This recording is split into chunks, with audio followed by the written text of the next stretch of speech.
Hi, everybody. Carrie from Bester Community of Hope here, and I am joined by my good friend Kelly Llewelyn, who works with Safe Kids Washington County at Meritus Hospital, and she's going to talk to us a little bit about car seat safety.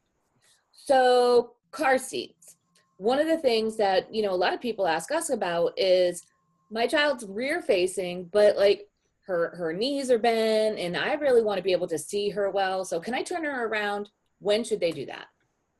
That is a great question, and one that I hear frequently on my end of the screen here often. So kids need to stay rear facing until they are at least 2 years old. And I say at least because we see kids sometimes that are 2.5, 3 years old before they get turned around. Kids are always safest rear facing as long as possible. Now, you mentioned that their legs are touching the back of the seat, or the parent thinks that they have legs that are too long for rear facing. That is never a reason to turn a child around early. Kids are going to crisscross their legs. They're going to put them in their mouth. They are going to find something to do with their legs.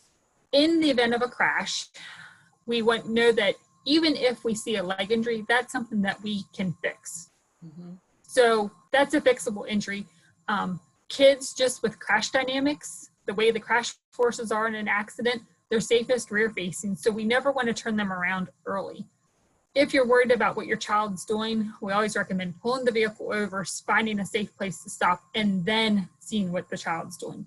But somebody that says they're unhappy rear facing, that's not the case. They're unhappy for another reason. It's not because they can't see out the front window. There's lots of reasons parents come up with as to why they want to turn them around forward facing. It's usually reasons for themselves, not any reason of the child. Yeah, it's better to keep your child safe. And so that kind of leads into my next question of when do I know my child can move from that infant car seat to the next car seat to a booster seat to the next stage? Absolutely. So a lot of people want hard and fast rules, and there aren't always hard and fast rules when it comes to this. So I'm just going to kind of walk you through some generalities as we move from seat to seat. So if you start with an infant carrier, which a lot of people do because it's convenient, you can carry the baby around. The problem with infant carriers is it doesn't last very long. So here at the hospital, if we help families with assistance with getting car seats, we never use infant carriers. We always start with a convertible seat. So you can put a new baby in an infant seat or a convertible seat. An infant seat's going to last a family about 4 to 8 months, depending on how the baby grows. So if we have a baby that has a longer torso, they may outgrow that seat in length versus weight. Or vice versa. So typically 4 to 8 months is all the amount of time you're going to get out of an infant seat. So as expensive as car seats are these days, they're not usually the best bang for your buck as far as seats go.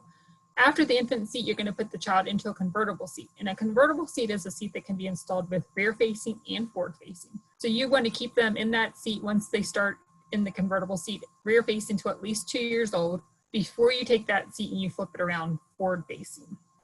Once the seat goes forward facing, so at least 2 years old, if the child hasn't maxed out the height or weight for rear facing, that's when we recommend keeping them rear facing as long as possible. So if you realize that your child's still way under the height or weight requirements rear facing, keep them rear facing a little bit longer.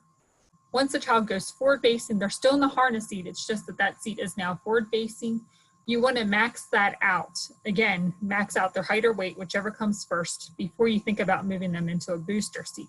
And they're going to be at that age in the forward-facing harness seat where they're able to help you clip themselves in and that sort of thing. You just need to make sure that those straps are still pulled nice and snug.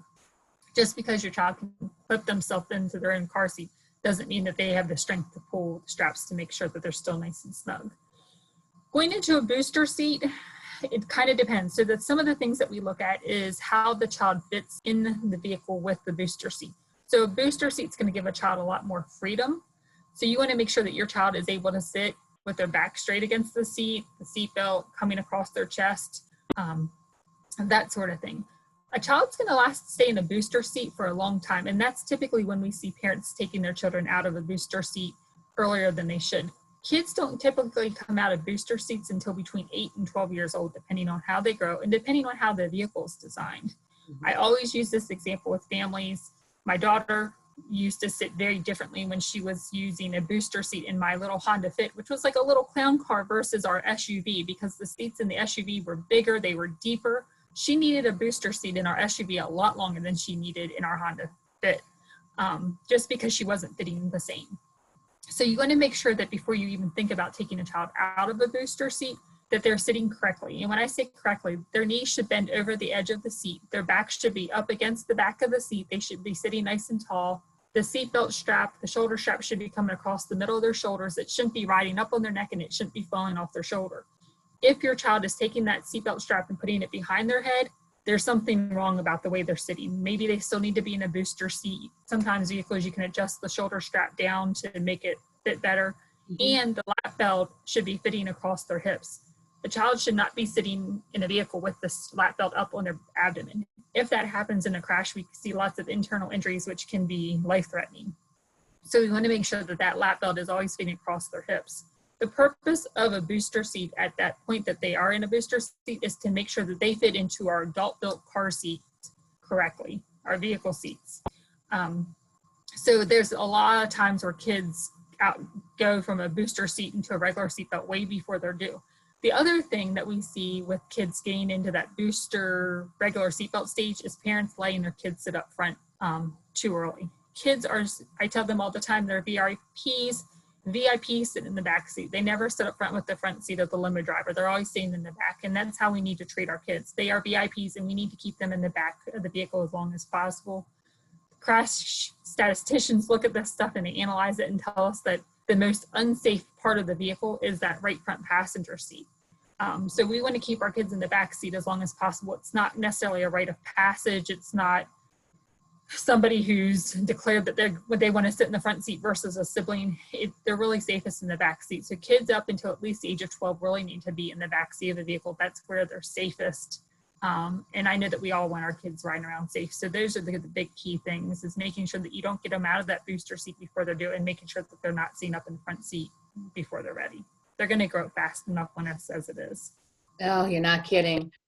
So it's really case by case, right? There's general guidelines out there, but it's about your child and what is the right fit for your child to keep them the safest. So how do people get in touch with you if they want to know what's next for their child? Am I doing this right for my child? Is my car seat installed properly? How do you help people, and how can they get in touch with you? Absolutely. So I am the car seat technician here at Meredith Medical Center. I've been doing this for probably about 7 or 8 years now. We are currently doing all virtual seat check appointments, but that means we can get on and chat just like you and I are, Carrie, or we can talk on the phone. The best way for families to get a hold of me is to call 301-790-8366. That is our car seat hotline.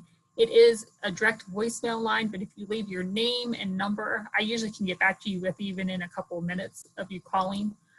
We just do it that way so that if I'm not here, somebody can still get back to you in a timely manner. It's important to note that all of our seat check appointments are free. There's never a cost to talk to me about how to safely keep your child in the vehicle. We want all kids here in Washington County and even our surrounding areas riding around safely. So if that means a visit with me virtually or a phone call to answer questions you have, I'm always around, usually Monday through Friday. And I'm always happy to help families walk through the challenges, whether it's the first time mom that just knows that they need a car seat for their child, or whether it's a mom or dad of 4 or 5 kids and they're trying to figure out who should sit where in a vehicle. Because we do play that game sometimes too, who should sit where in a vehicle when there's multiple kids involved, and I can help you navigate those questions as well. That is excellent information. So it's really good to know that there are people out there to help us keep our kids safe. We are parents, we don't have all the answers, that's for sure, but we know people who can help us get to the right answers for our kids. Kelly, thanks for making a video for us for Baby Palooza, and I hope to see you soon. Thanks, everybody.